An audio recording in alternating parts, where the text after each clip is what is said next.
ہمارا پاکستان 71 سال کا ہو گیا۔ بسم اللہ الرحمن الرحیم۔ 14 اگست جشن آزادی پاکستان۔ السلام علیکم۔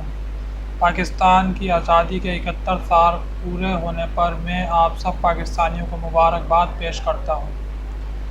یہ خصوصی دن ہمیں پاکستان کے آزاد ہونے اور ان بے شمار قربانیوں کی بھی یاد دلاتا ہے۔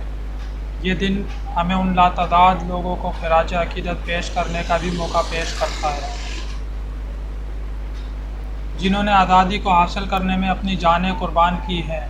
یقیناً آج کا دن خوشی منانے کا ہے، پر اس کے ساتھ ساتھ 14 اگست کی تاریخ ہمیشہ ہمیں یاد دلاتی رہے گی کہ جنوبی ایشیا کے مسلمانوں نے بے شمار مشکلات کے باوجود قائد اعظم کی قیادت اور علامہ اقبال کی بہترین سوچ میں اپنی قومی اور مذہبی شناخت کے حصول میں کامیابی حاصل کی۔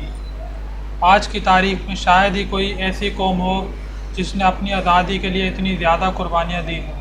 ہمیں یہ بات ہمیشہ یاد رکھنی چاہیے کہ پاکستان صرف ایک خطے کے طور پر ہی وجود میں نہیں آیا، بلکہ اس کو ایک مثالی فلاحی ریاست کے طور پر بھی وجود میں آنا تھا،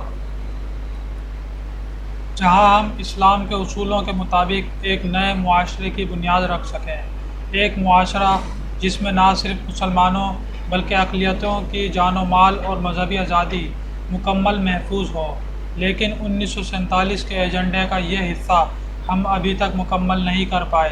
ہم اپنے بزرگوں کی قربانیوں کو تب ہی صحیح طرح سے خراج عقیدت پیش کر سکتے ہیں جب ہم اپنے معاشرے کو اسلام کی روح کے عین مطابق تشکیل دینے کا مقصد پورا کریں۔ ہماری ماضی کی غلطیوں میں ہم سب ذمہ دار ہیں، کچھ لوگ زیادہ اور کچھ کم۔ کسی قوم نے ترقی نہیں کی جب تک اس قوم نے اپنی ماضی کی غلطیوں سے سبق حاصل نہ کیا۔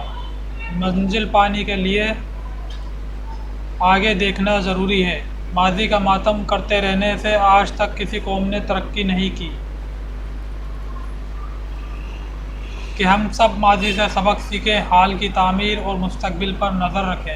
اب وقت آ گیا ہے کہ ہم بحیثیت ایک قوم کھڑے ہو جائیں اور دنیا پر ثابت کریں کہ ہم اعلیٰ اقدار کی حامل ایک زندہ اور مضبوط قوم ہیں۔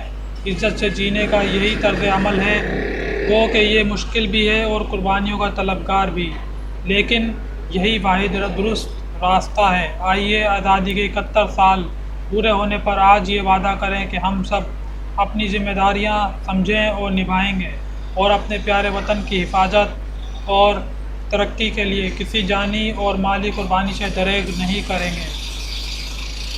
آئیے آج کے اس تاریخی اور یادگار دن یہ عہد کریں کہ پاکستان کے عوام اور افواج اور ادارے ہم سب ایک ہو کر پاکستان کو ایک مثالی اسلامی فلاحی ریاست بنائیں گے انشاءاللہ۔ اس دعا کے ساتھ آپ سے اجازت چاہوں گا کہ اللہ تعالیٰ پاکستان بننے کے مقصد کو پورا کرنے میں ہماری مدد فرمائے۔ پاک فوج زندہ باد، پاکستان زندہ باد، پائندہ باد۔